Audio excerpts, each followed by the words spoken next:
would speak to you through that body. You see why I say it's remarkable and rare? But it's one of God's ways of leadership.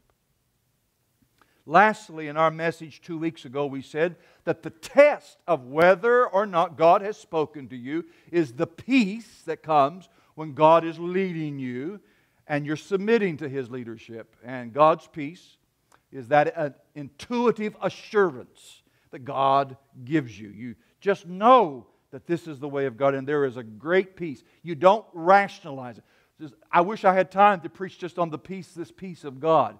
There's a lot of Christians, I've run into hundreds, I've seen this many, multiple times. Tell me that they were going to do the will of God, that it was the will of God, what they told me, and that they had the peace of God, and I knew I didn't have the peace of God. I knew it wasn't the will of God, and I've seen them run off into great tragedy. But they had convinced themselves they had the peace of God. Forewarned, be forewarned here. The peace of God is not something that comes to you by a process of rationalization. It is an intuitive awareness that is a gift from God. Passes understanding. Be careful. Even Satan will masquerade the peace of God.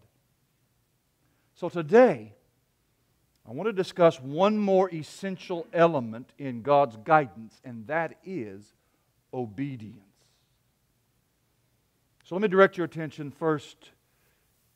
Guidance requires obedience.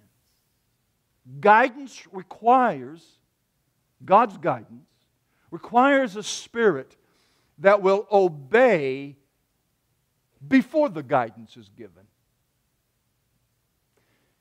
In other words, it's just the opposite of the way we want it. We go to the Lord God in prayer and say, God,